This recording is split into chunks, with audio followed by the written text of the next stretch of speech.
तो नमस्कार, मैं हूं देवेंद्र चौधरी और आज हम बात करेंगे मैथमेटिक्स की कि मैथमेटिक्स को आखिर क्यों पढ़ाया जाता है स्कूलों में। तो इसके लिए हम जो है एक रेफरेंस के रूप में एनसीईआरटी की क्लास 1 की मैथमेटिक्स की जो बुक है उसको लेंगे। उसमें जब आप पढ़ना स्टार्ट करेंगे शुरुआत में, तो उसमें जो है एक नेशनल करिकुलम फ्रेमवर्क है 2005 का। तो उसने जो है सेकेंडरी एजुकेशन कमीशन जो है उसको कोट किया है, मतलब वहाँ से रेफरेंस लेकर के कुछ बातें कही है कि स्कूलों में मैथमेटिक्स को पढ़ाने के पीछे उनका उद्देश्य क्या है, उन्होंने क्या सोच रखी थी। और दूसरा उन्होंने बताया है कि वो तरीका क्या है कि किस तरह से मैथमेटिक्स को पढ़ाना चाहिए जिससे कि बच्चे अच्छे से समझ सकें। तो ये दो चीज़ों के ऊपर हम बात करेंगे, पहला कि उद्देश्य क्या है, दूसरा कि वो तरीका क्या है। तो सबसे पहले बात करते हैं उद्देश्य की। तो मैथमेटिक्स को पढ़ाने का उद्देश्य है कि हर एक स्टूडेंट को एक इंडिपेंडेंट, एक क्रिटिकल थिंकर बनाना, जिससे कि वो सच को ढूंढ कर उसको एक्सेप्ट कर सके और जो झूठ है उसको रिजेक्ट करने का उसके अंदर ये साहस आ सके। लेकिन कैसे पता चलेगा कि कौन सी चीज़ सच है और कौन सी चीज़ झूठ है? तो उसके लिए उन्होंने बताया है कि जो चीज़ जस्टिस के साथ, जो चीज़ प्रोग्रेस के साथ में है वो सच है, और जो उसके साथ में नहीं है वो झूठ है। तो उसको रिजेक्ट करने का साहस भी आए उसके अंदर। तो कुछ इस तरह की एबिलिटीज़ उसके अंदर डेवलप की जाए कि वो एक अच्छा थिंकर बन सके। तो ये है उद्देश्य। इसको एक लाइन में अगर मैं कहूँ तो मैथमेटिक्स के स्टूडेंट्स को एक थिंकर बनाना है, जिससे कि उसके अंदर सोचने समझने की क्षमता डेवलप हो सके। दूसरा कि वो तरीका क्या है कि जिस तरह से चिल्ड्रन को बहुत अच्छे से समझ आ सके कि जो भी बताया जा रहा है, ये जो सच है, ये जो उद्देश्य है, यहाँ तक पहुँचने के लिए वो बेहतर तरीका क्या है।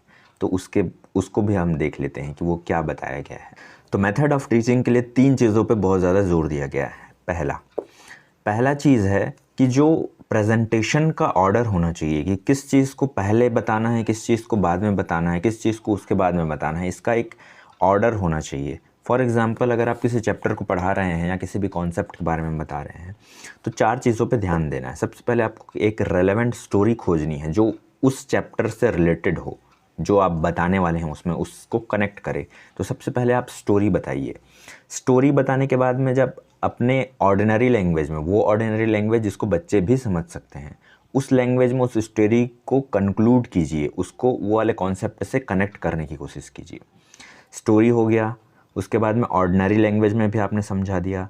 तीसरी चीज़ आती है बुकिस कॉन्सेप्ट, कि बुक में जो जो कॉन्सेप्ट दिया है उसको अब आप समझाने की कोशिश कीजिए। फिर लास्ट में आएगा डेफिनेशन। डेफिनेशन को पहले नहीं बताना है, लास्ट में बताना है। तो ये चारों चीज़ों को एक ऑर्डर में बताना है। सबसे पहले स्टोरी, फिर उसके बाद में आपको बताना है ऑर्डिनरी लैंग्वेज में उसी चीज़ को, फिर थर्ड में आपको बताना है जो बुकिस कॉन्सेप्ट है उसको, फिर फोर्थ चीज़ में आपको बताना है डेफिनेशन को। सो ये हो गया एक ऑर्डर ऑफ प्रेजेंटेशन। चीज़ों को इस तरह से आप बताइए ऑर्डर में। उसके बाद में एक और चीज़ पे इस पे ध्यान दिया गया है मेथड में, वो है रिलेशनशिप।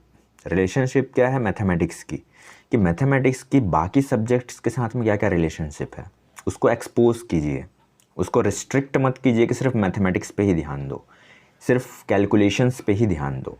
जो फिलोसॉफिकल एस्पेक्ट हैं, प्योर मैथमेटिक्स है, उस पर भी ध्यान दो।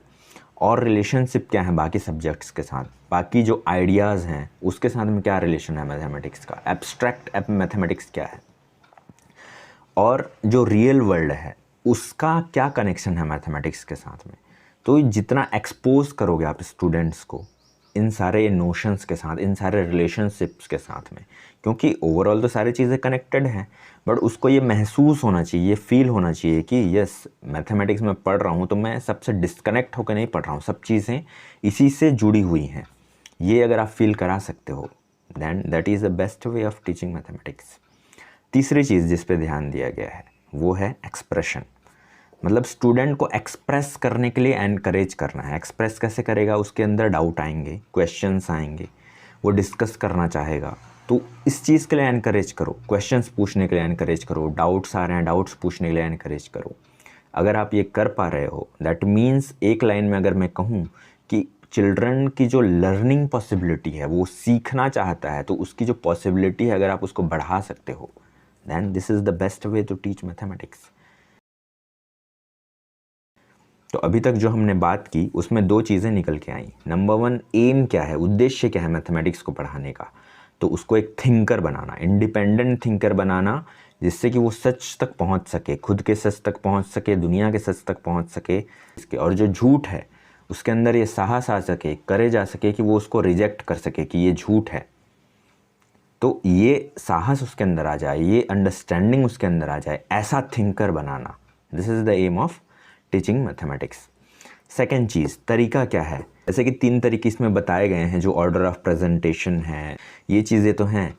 उसके अलावा किसी भी तरह से, इनके अलावा अगर आप उसकी लर्निंग पॉसिबिलिटीज़ को बढ़ा सकते हो creatively, then this is the best way to teach mathematics. Thank you so much for listening me. आपका दिन शुभ हो। नमस्कार।